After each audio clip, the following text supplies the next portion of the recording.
We turn now to the top Democrat on the House Oversight Committee, California Congressman Robert Garcia, who joins us this morning from Long Beach, where he used to be the mayor. Congressman, good to see you. Thank you for being with us. Sure thing. Thank you. I want to start real quick because you are on the committee that essentially has oversight of the entire government.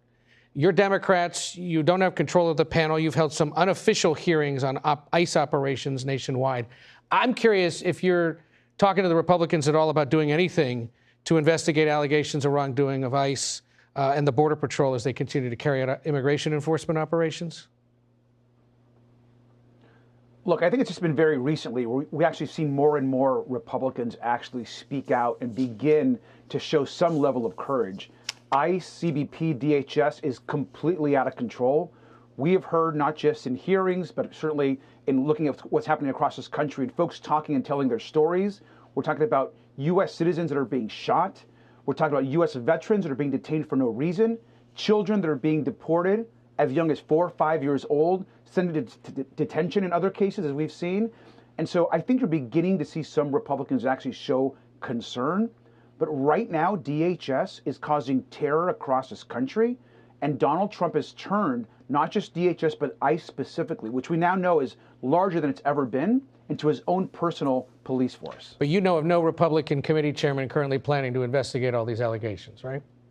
Is that what you're saying? Oh, and there's no chairman out there that have come out publicly. Now, you begin to hear some Republicans show some concern, but then you just show more courage. I mean, Mike Johnson, at the end of the day, does whatever Donald Trump wants him to do. Yeah. And Republicans need to go out there and start speaking the truth of what's happening on the street. So the big reason I wanted to speak with you this morning is, of course, you're now trying to conduct a pretty aggressive review of the Epstein documents as they've now been released by the Justice Department. There have been about 3.5 million documents released, and based on a CBS News review, so far there doesn't appear to be enough evidence to criminally charge anyone else. Saturday night, the Department of Justice released this legally required list of all government officials and politically exposed persons in the Epstein files.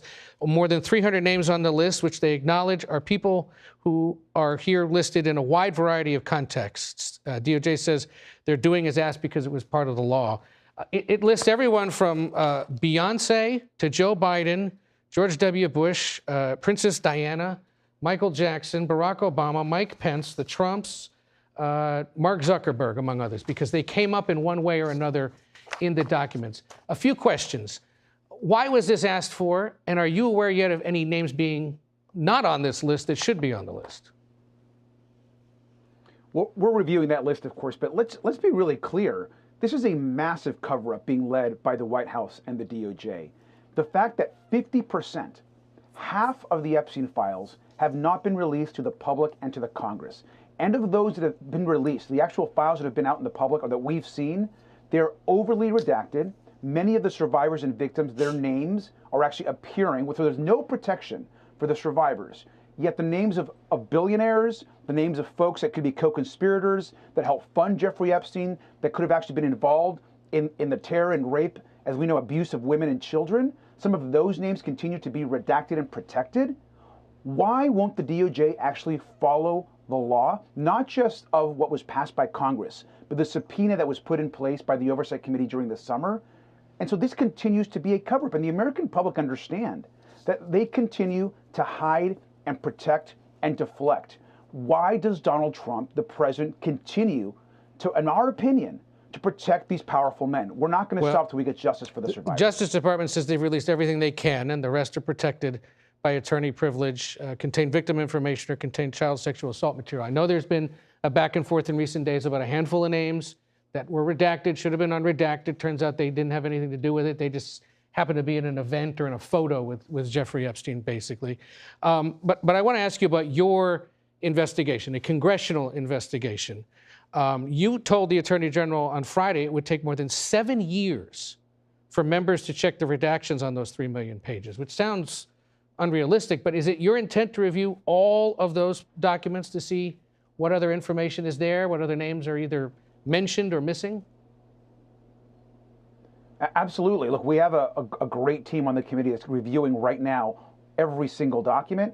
going through all the files that are available to the public, looking at redactions, trying to understand and piecing together an investigation. And it's not just the documents. We're interviewing survivors. We're talking to key witnesses. Right. We're going to be holding hearings in the future as well. So all of that is part of this. But at the end of the day, they have not given us all the documents. So until we actually get the full set of files, this is not going to be a complete investigation. And the cover-up that's being led by the White House and Pam Bondi is continuing. And the American public see this. And so they need to release all of the files. All right. Well, working with what you've got so far, what are you looking for specifically? Are there names? Are there events?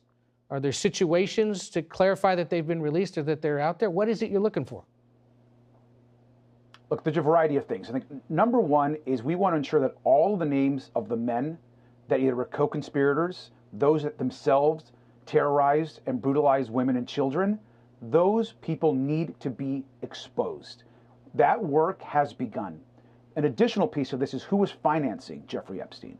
So, for example, this upcoming week we'll be interviewing Les Wexner, who likely have been the single largest benefactor and providing financial support to Jeffrey Epstein. Where did he get all of his money and for what? And where was that money going? That is another critical part of this investigation. We've subpoenaed also the bank records. So we're going through all those, and that information is critical to our investigation.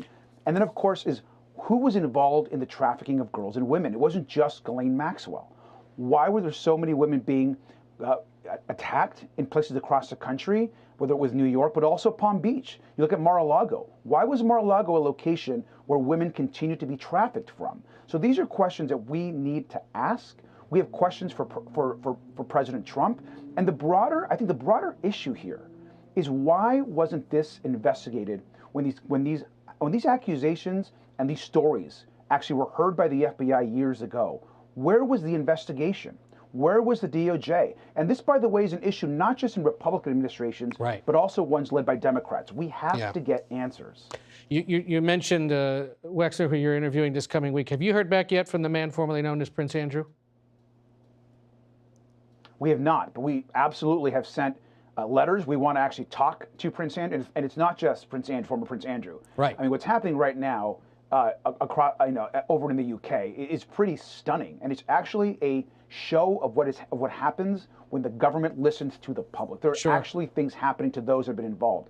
That example that's happening over there in other parts of the world needs to happen in our country. And the fact that the White House continues to cover up for these files and for these men, I think is shameful. Release all the files today. And the last thing, they keep claiming that, oh, well, there's some attorney-client privilege, or there's interagency communication we can't put out to the public. That might be true in the Epstein Transparency Act, but it is not true in the subpoena that asked for the exact same documents that was passed last July and August. And so there is no reason why Congress shouldn't have all of the documents in front of us right now. Let me ask you about a few more specific names. I've heard about the cover-up that you're alleging by the White House. Let's work through some of these names. Peter Mandelson, the former British ambassador to the U.S. You heard back from him yet? We have not, but we absolutely want to talk to him. I mean, Commerce Secretary Howard Lutnick. He had there. said in an interview last year he hadn't seen Howard Lutnick in years. Turns out he went to see his island off the U.S. Virgin Islands with his family back in 2012, and he had business interests with him in 2014. Are you working with Republican Chairman Jim Comer to bring Howard Lutnick in for questioning? We have asked Chairman Comer to bring in Howard Lutnick, and we have yet had no response.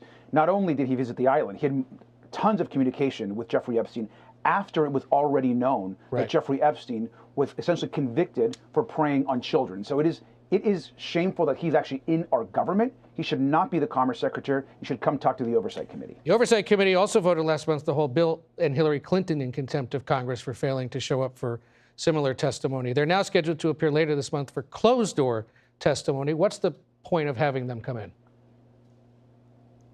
Look, we've said from day one that we're willing to talk to anybody, whether they're Republicans or Democrats, whoever they are, how powerful they are. If you have information about Jeffrey Epstein, we want to talk to you. We've been saying that about President Clinton for a while. I'm glad that he's coming in.